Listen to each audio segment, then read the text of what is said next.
You may be right. You know they're going to spin. And she's going to do it. So now she's got control of the show, and he's not in there. And this is not an encouraging report. I mean, it shows it very tight, and you can make the argument that when it's tight, that's a Trump lead, right? Former Fox News host and Trump-supporting political commentator Megyn Kelly is publicly panicking and sounding the alarm about the disastrous state of the Trump campaign, referring to new evidence which shows Vice President Harris not only winning the 2024 election, but actually shrinking Donald Trump's strongest advantages. But before we unpack all that, if you end up liking this video and you want to support the channel, please be sure to hit the like, subscribe, and alert bells before you go. All right, friends, we have a clip or two to play in this video. We're going to start with this one here. This is from the most recent episode of the Megyn Kelly Show. Megyn Kelly, of course, formerly of Fox News. She is someone, I should say, that when she was on Fox and when she tried her hand at being a kind of a mainstream establishment journalist. Yes, she was conservative. Yes, she graded Republicans on a curve, but she was more than capable of holding them to task. She famously pissed off Trump after she moderated a debate in 2016. They had a public feud since then. She has gone crazier and full on MAGA, but even occasionally she will criticize Donald Trump, so she's not the most MAGA of MAGA conservatives, even though she's made it abundantly clear that she enthusiastically supports him. As a matter of fact, she thinks that if he doesn't win the election, it could be the end of the country as we know it. That's how deep she is in her support of Trump. Well, she wants him to win. And unlike a lot of major Republicans, that means recognizing that there are problems when those problems exist and trying to solve them. She recognizes that Donald Trump has some serious problems in this campaign, and it's sounding the alarm about them. So we're going to play this clip and unpack it together. But in terms of what the candidate can do to help himself, getting out there, doing media, and doing it in a competent way, the way that J.D. Vance largely did last night, is the very best thing that Trump could do to help himself in this race. And I don't know that he actually advances the ball by turning down an opportunity like this, especially because they're going to spin it. You may be right. You know they're going to spin it. And she's going to do it. So now she's got control of the show, and he's not in there. And here's, this is not an encouraging report. I mean, it shows it very tight, and you can make the argument that when it's tight, that's a Trump lead, right? That we've heard that, at least at the national level. The experts are saying that doesn't really necessarily apply at the swing state level, but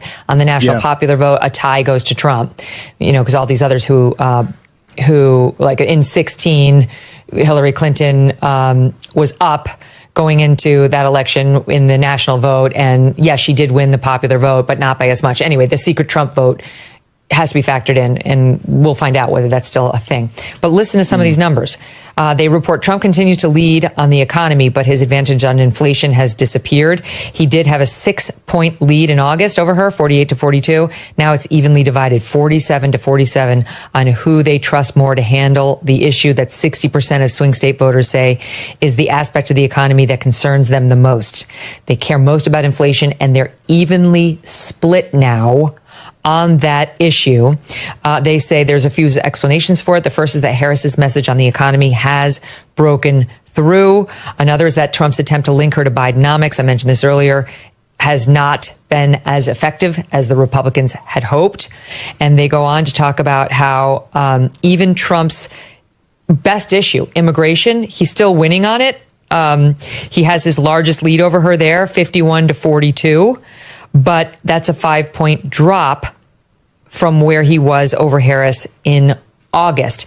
And guys, what this tells me is that her inanity over, I'm going to issue price controls, and I'm going to give all first-time home buyers $25,000. And trust me, that's not going to drive up the price of homes for people who aren't first-time home buyers, who are competing against those same people in the market, is working. It's working. She's somehow getting through on it. So maybe these guys are right, Matt, that he should go out there on 60 Minutes and at least try to counter some of this. So, yeah, you can see the tangible frustration. Again, credit where it's due. Megyn Kelly is not stupid, right? I think she is almost hopelessly partisan in the worst possible way. She is entangled in niche culture, war issues. Bill Maher, with whom she has had a very cordial civil relationship, and someone who was also susceptible to being entangled in niche culture war issues, which don't matter in the grand scheme of things. Even he called her out for it. Like, man, you are way too lost in the weeds caring about stuff that is inconsequential in the grand scheme of things. And overlooking even more pertinent issues. You're stepping over $1 for the sake of a nickel. That's what MAGA conservatives tend to do. But again, she wants Trump to win. And because she wants Trump to win, she's being honest. She's like, okay, Trump can't win. If he loses, he's going to lose if there are a number of problems with his campaign. So we need to remove the problems in his campaign. And first, that requires recognizing that there are problems with his campaign. So again, I want Trump to lose. But as a student of political science, it's good that she's doing what she's doing. The first step in solving a problem is recognizing that there's a problem in the first place. And unfortunately for Megyn Kelly, unfortunately for the rest of us, MAGA Republicans are just predisposed as a general principle to not recognize that there's a problem when there is one, because it's a cult for the most part. And this is part of the reason why, even though Megyn Kelly is very much in the Trump camp, why she still gets a lot of pushback from people, because she still will occasionally, and increasingly less likely, but still occasionally criticize the cult leader himself. So let's talk about this again. I want to be very clear. I want to be so freaking clear, guys. Donald Trump can still win this election. This is not a blowout. There are no indicators that it's going to be a blowout. Hopefully it will be. Hopefully there is a secret comma vote, a secret Democrat vote, where we just turn out and give the Democrats a popular mandate, a final brutal repudiation of the MAGA Republican Party, where they lose by, 20 million votes, and it's an electoral college sweep. Hopefully that's what happens, but there are no signs of that. However, the current indicator suggests that you'd just rather be VP Harris than Donald Trump. As we approach the election, she's beating him on fundraising.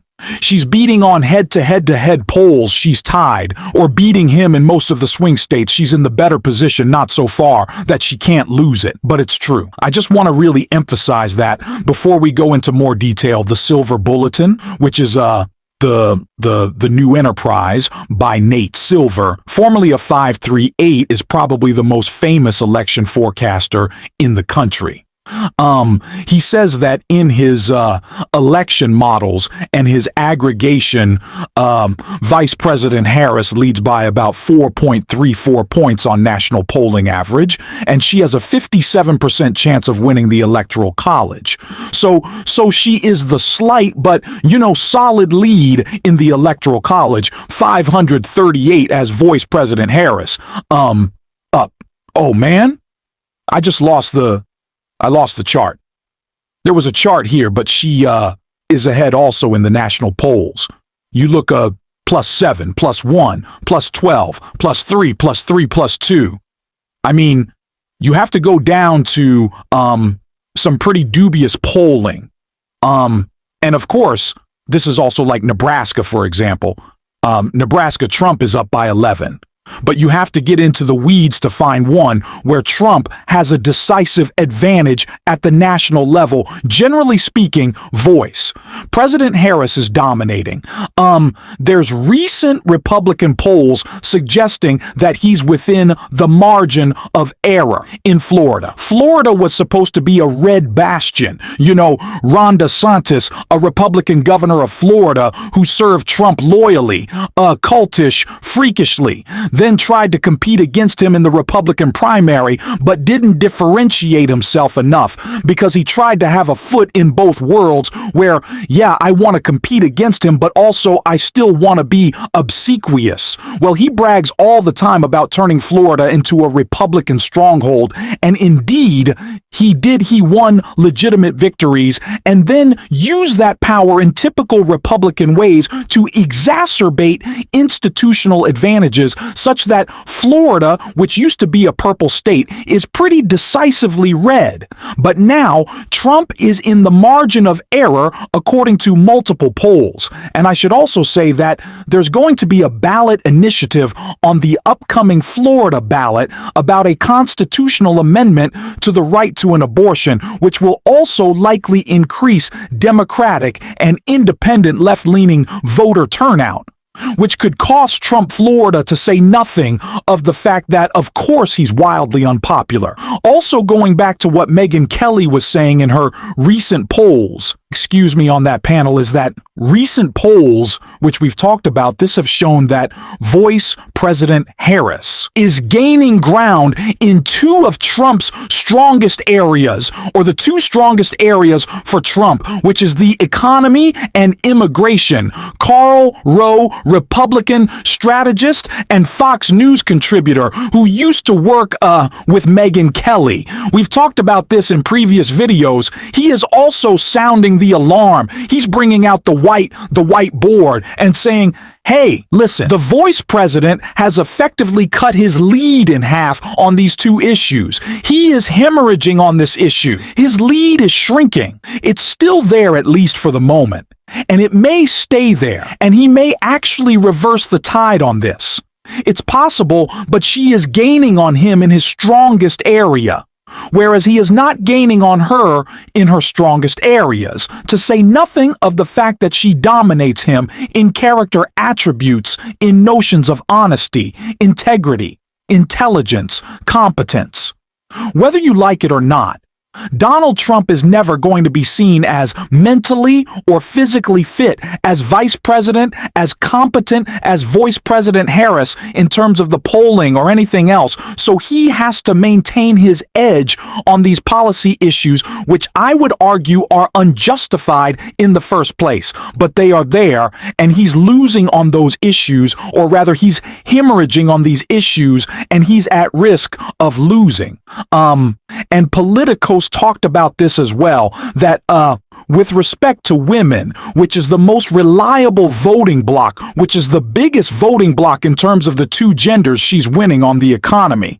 And The Guardian was recently reporting on this as well, that there was a poll that they conducted. This is not the only poll of its like that shows that the vice president policy proposals are more popular than Donald Trump's 4 out of 5. It's not exactly surprising, right?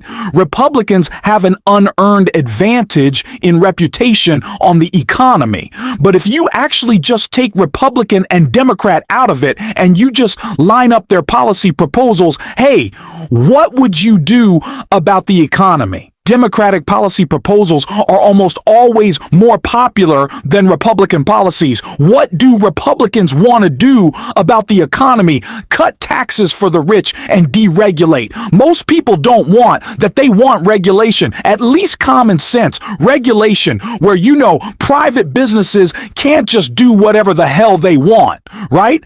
And most people do not want taxes cut for the rich. They recognize that the tax burden should be much more on the rich than middle and lower classes. Republicans don't feel that way, but that's their major economic policy proposal, right? Of course, this makes sense. So again, I am not saying that by the time of the election that Harris will be leading on the economy or immigration. As a matter of fact, I think that we should temper our expectations and just be very pleasantly surprised that she has closed the gap as much as she has on these two issues, given the various institutional decades-long advantages that Republicans have enjoyed in perception on this issue. But I think Megyn Kelly is right. The Trump campaign should be scared. They should be intimidated. They should be panicking about this, and they should be if you want to.